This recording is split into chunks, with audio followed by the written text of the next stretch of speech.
چیز کو آدمی بیان کرے. آپ کی تشریف آوری سے پہلے زمانے کی جہالت و ضلالت کو بیان کروں.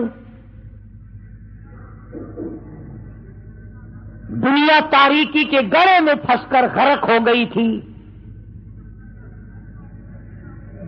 کسی کے کھیت میں ایک اونٹنی چلی گئی، جانور ہے چلا گیا کھیت میں، اس کے تھن کاٹ دیے. اس پر جو جنگ ہوئی حضور کریم صلی اللہ علیہ وسلم سے پہلے عرب کے خاندان میں 63 برس جنگ لگی رہی.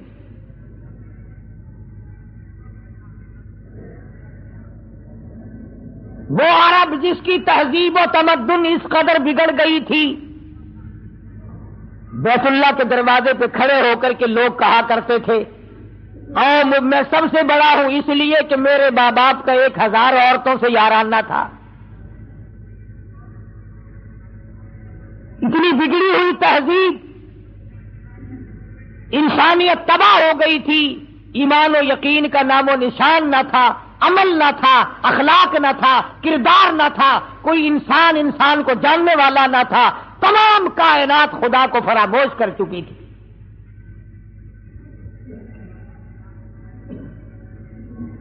اس قدر جہالت نے ڈیرے ڈالے کہ لوگ اپنی بچیوں کو زندہ درگور کیا کرتے تھے. قرآن کریم ہے فرمایا وَإِذَا الْمَوْءُودَةُ سُئِلَتْ، میں پوچھوں گا کس جرم میں تم نے ان بچیوں کو قتل کیا. بِأَيِّ ذَنبٍ قُتِلَتْ، بتاؤ کیا خطا کی انہوں نے، کیا جرم کیا تھا.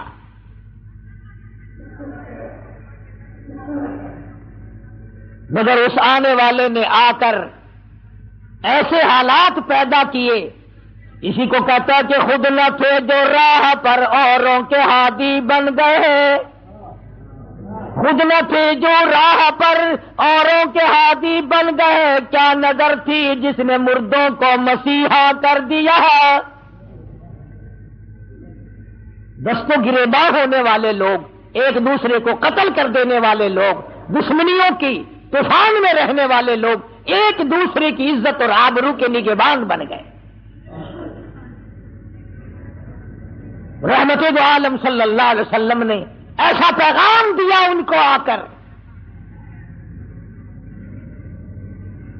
دنیا ساری کی ساری چمک اٹھی، دھمک اٹھی، ایک میزان میں آ گئی.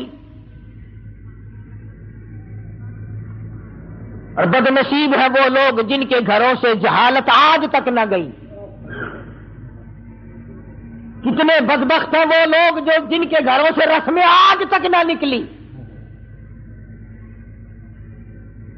وہی رواج، وہی رسم، وہی طریقہ کار، بلکہ اس میں اضافہ ہو رہا ہے. حضور کریم صلی اللہ تعالی علیہ وسلم کی تشریف آوری کے 12 ربیع الاول کے دن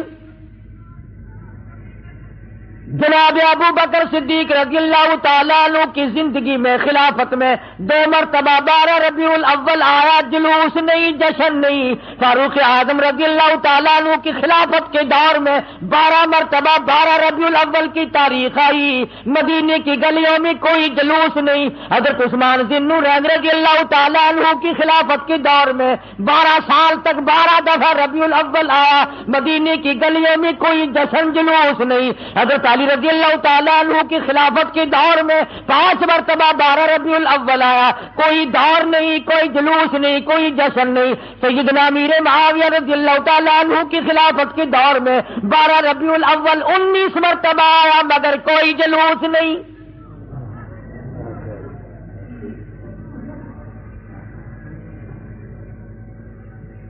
امام ابو حنیفہ رحمت اللہ علیہ کی زندگی میں 40 مرتبہ 12 ربیع الاول آیا، کوئی جلوس نہیں، کوئی جشن نہیں. امام احمد بن حنبل رحمت اللہ علیہ کی زندگی میں 35 مرتبہ 12 ربیع الاول آیا، کوئی جلوس نہیں، کوئی جشن نہیں. امام شافعی رحمت اللہ علیہ کی زندگی میں 47 مرتبہ 12 ربیع الاول آیا، کوئی جلوس نہیں. علامہ ابن تیمیہ کی زندگی میں 35 مرتبہ 12 ربیع الاول آیا، کوئی جلسہ جلوس نہیں۔ علامہ سید عبد القادر جیلانی پیران پیر رحمت اللہ علیہ کی زندگی میں 41 مرتبہ 12 ربیع الاول آیا، کوئی جلسہ جلوس نہیں۔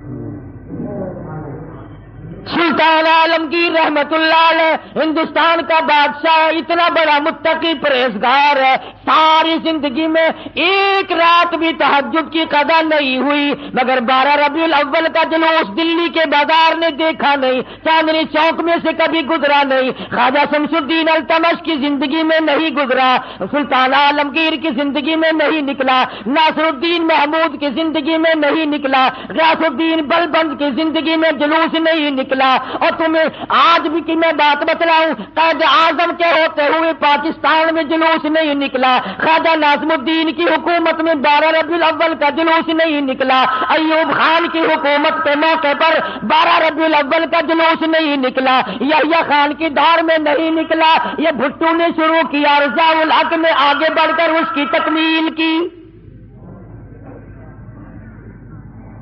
تمہیں پتہ نہیں ہے یہ نبی کا جلوس نہیں ہے؟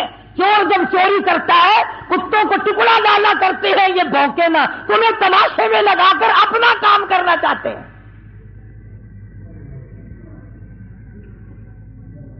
تم جتنے ایمانداری سے مسجد میں بیٹھے ہو، خانے خدا میں بیٹھے ہو، قبلہ رخ منہ کیے بیٹھے ہو، باوضو بیٹھے ہو، ایمانداری اور جلوس نبی کا اور گانے کنجریوں کے،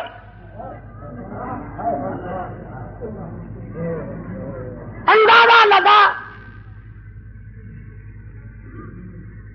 امام الانبیاء محبوب کبریا حضرت محمد مصطفیٰ صلی اللہ تعالی علیہ وسلم کے دین کا مذاق نہ اڑاؤ، تماشا نہ بناؤ، کہیں تم ڈوب کے مرو، تماشا دنیا دیکھے۔ دیکھنا تو صحیح، کنجروں کے گانے، کنجریوں کے گانے، ملنگوں کے گانے، ملنگڑیوں کے گانے، جلوس اس ذات پاک کا جس کو اللہ پاک نے عرش عظیم پہ تشریف لے جاتے وقت جوتے اتارنے کا بھی حکم نہ دیا۔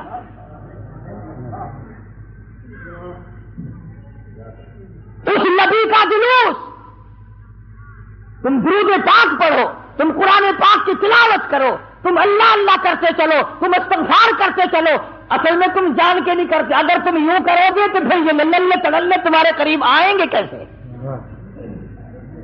یہ چرسی، یہ فلمی، یہ بھنگی، یہ شرابی آئیں گے کیسے؟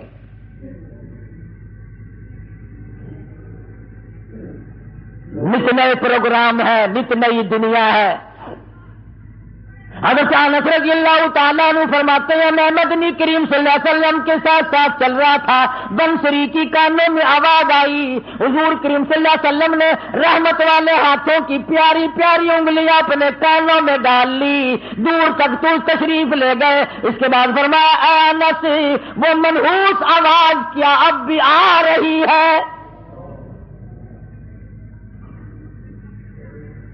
حضرت انس کہتے ہیں کہ 3 مرتبہ حضور کریم صلی اللہ علیہ وسلم نے مجھ سے پوچھا، یعنی انگلی نکال کر یوں سن کے بھی تو نہیں دیکھا کہ آ رہی ہے کہ نہیں؟ صحابی سے پوچھا، صحابی کہتا ہے جب میں دور ہم چلے گئے میں نے عرض کیا یا رسول اللہ اب نہیں آتی، آپ نے انگلیاں نکال لی اور فرمایا انس، میری قوم، میری امت جب گانے بجانے میں مستغرق ہو جائے گی، خدا کی زمین پھٹ کر پھر لوگوں کو نگل جایا کرے گی۔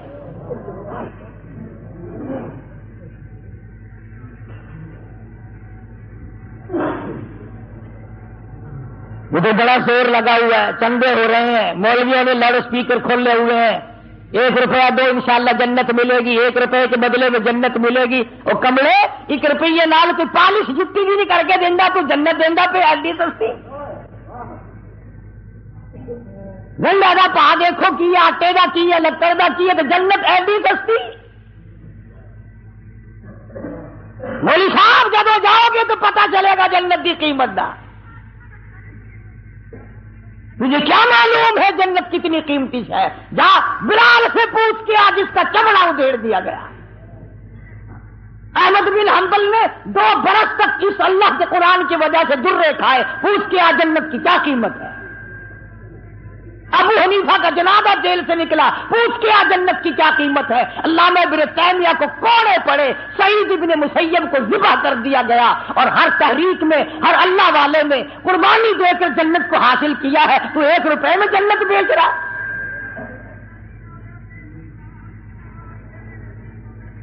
اللہ پاک کی ذات بھی بڑی بے نیاز ہے، وہ اس پہ قادر تھا کہ ولادت پیدائش کا دن کوئی اور ہوتا، کوئی اور مہینہ کرتا، اور وفات کا کوئی اور دن، کوئی اور تاریخ ہوتی۔ اللہ اکبر، اللہ اکبر۔ اس بے نیاز کی بے نیازی تو دیکھو کہ پیدائش کا دن بھی وہی، اور مہینہ وہی، اور وفات کا بھی وہی۔ عموماً دنیا میں ایسا نہیں ہوتا کہ جس دن پیدا ہو اسی دن مرے آدمی، بڑا مشکل ہوتا ہے، مگر مدنی کریم صلی اللہ تعالی علیہ وسلم کی ولادت پیدائش بھی 12 ربیع الاول کو، اور وفات شریف بھی 12 ربیع الاول کو۔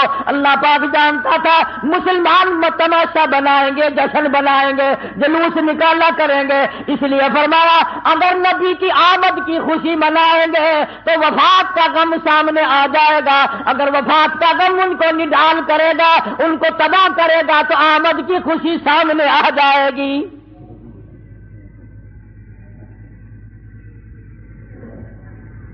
کن کن حالات میں مدنی کریم صلی اللہ تعالی علیہ وسلم تشریف لائے؟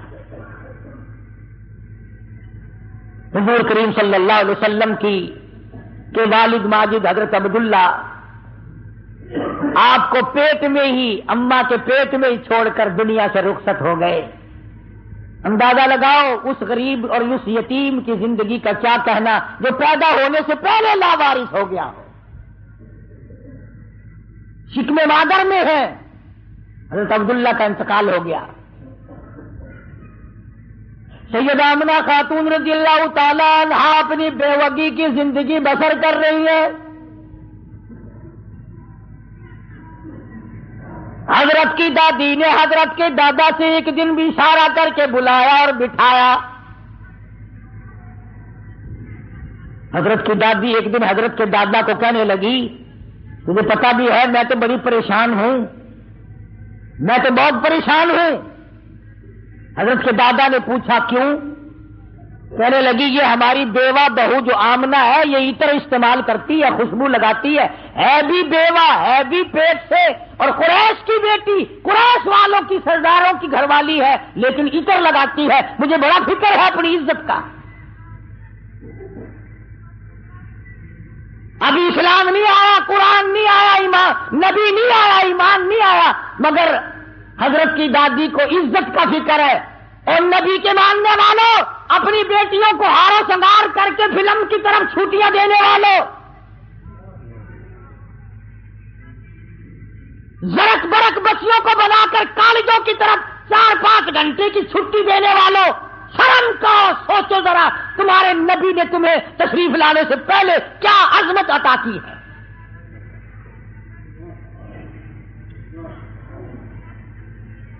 حضرت کی دادی کہنے لگی میں تو بڑی پریشان ہوں، حیران ہوں، کیا کروں؟ حضرت کے دادی نے جواب دیا تو پوچھ لیتی، تو نے کیوں نہ پوچھ لیا؟ اللہ اکبر۔ حضرت کی دادی کہنے لگی عبد المطلب کو میں تجھے کیا بتاؤں، میں نے کئی مرتبہ ارادہ کیا، کئی مرتبہ بلایا، جب میں آمنہ بیوہ بہو کے چہرے پہ نظر ڈالتی ہوں میں پسینوں پسینہ ہو جاتی ہوں، مجھ پہ اتنا رو پڑ جاتا ہے، میں تو اس کی صورت دیکھ نہیں سکتی، اتنی چمک ہے، اتنی دھمک ہے، اتنا جلال ہے، اتنا روب ہے، بلاتی ہوں پوچھ نہیں سکتی، بول نہیں سکتی، عورت ساتھ ہوں، میں تمہیں کہتی ہوں تم مرد ہو تم پوچھ لو۔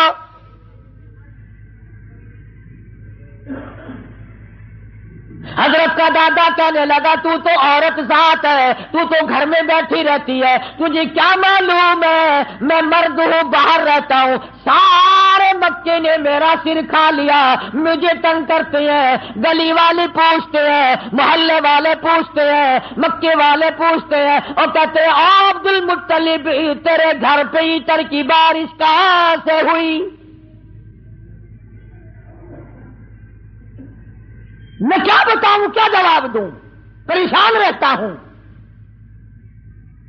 اور عبد المطلب نے حضرت کی دادی کو کہا تجھے اور میں بات بتاؤں، یہ جو خوشبو میرے ویڑے میں سے آتی ہے، جس غسل خانے میں جاتی ہے وہاں بھی عطر ہے، وہاں بھی مہک ہے، جس کمرے میں بیٹھتی ہے وہاں مہک ہے، جہاں ویڑے میں بیٹھتی ہے ویڑا معطر ہے، جس جگہ تھوکتی ہے وہاں بھی خوشبو ہے، جہاں بیٹھتی ہے وہاں بھی عطر اور خوشبو ہے۔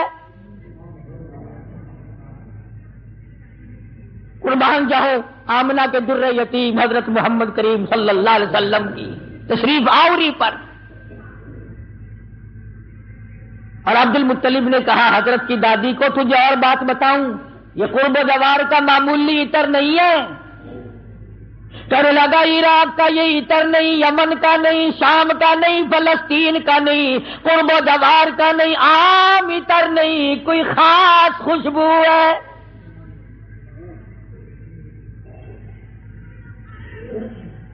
حضرت کی دادی کہنے لگی پھر پوچھ لو۔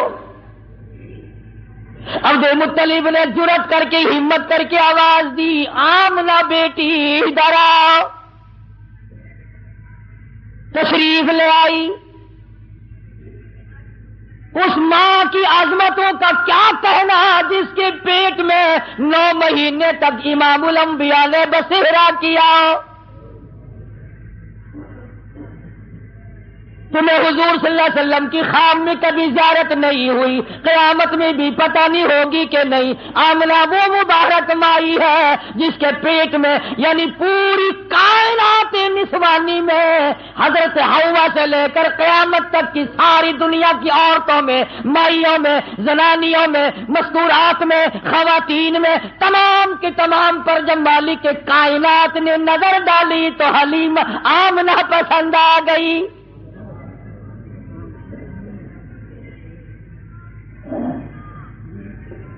ہمارے ملک میں اگر کسی افسر کی کسی عورت پہ نظر پڑ جائے اور وہ اپنی بنا لے تو لوگ کہتے ہیں بڑے مزے آ گئے۔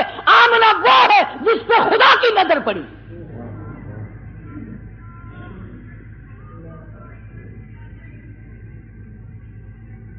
نہ ایسا نبی آنا، نہ ایسی مائی آنی، نہ پہلے تھی نہ اب ہے نہ ہو سکتی ہے۔ یہ چاروں طرف کے جو مسجدوں میں آپ کو غزلیں سناتے ہیں نا، کبھی ان سے پوچھا تو کرو کہ حضرت آمنہ کا مقام کیا ہے؟ پوچھا تو کرو۔ ہمارا علماء دیوبند کا یہ عقیدہ اور ایمان ہے، مدنی کریم صلی اللہ علیہ وسلم کی ذات اقدس تو کیا، جس مائی نے حضور کو جنم دیا اس مائی کے مقابلے کی اس کائنات میں مائی کوئی نہیں۔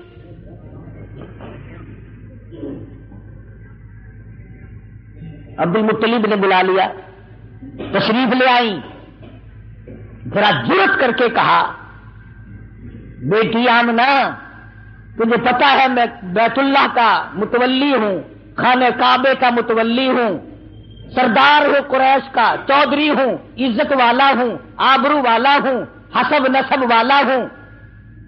پر نگبا پر کا کیا مطلب؟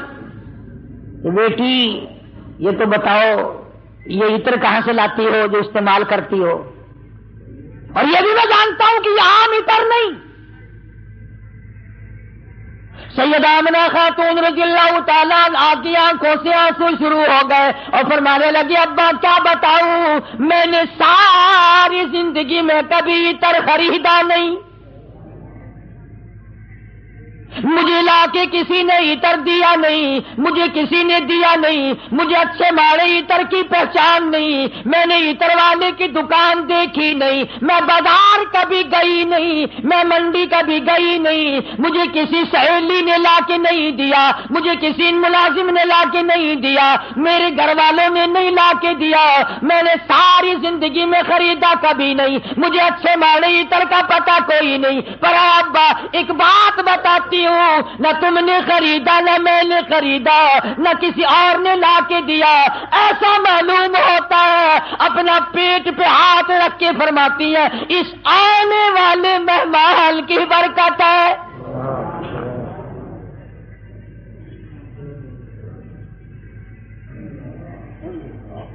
تو کہنے لگی ابا تم نے تو صرف خوشبو سونگھی، اگر کچھ اور بتاؤں دیوانی کہو گے۔ فرماتی ہے عبد المطلب یہ سورج مجھے کئی مرتبہ سلام کرتا ہے، یہ چاند مجھے سلام کرتا ہے، جب میں سوتی ہوں ایسی عورتیں جو نہ تم نے دیکھی نہ میں نے دیکھی کھڑی ہو کر مجھے پکھا جھلتی ہیں، کیوں نہ ہو؟ اسی کو کہتا زمانہ منتظر ہے اب نئی شراز بندی کا، بہت کچھ ہو چکی اجزائے ہستی کی پریشانی، تیری صورت تیری سیرت تیرا نقشہ تیرا جلوہ، تبسم گفتگو بندہ نوازی خندہ پیشانی۔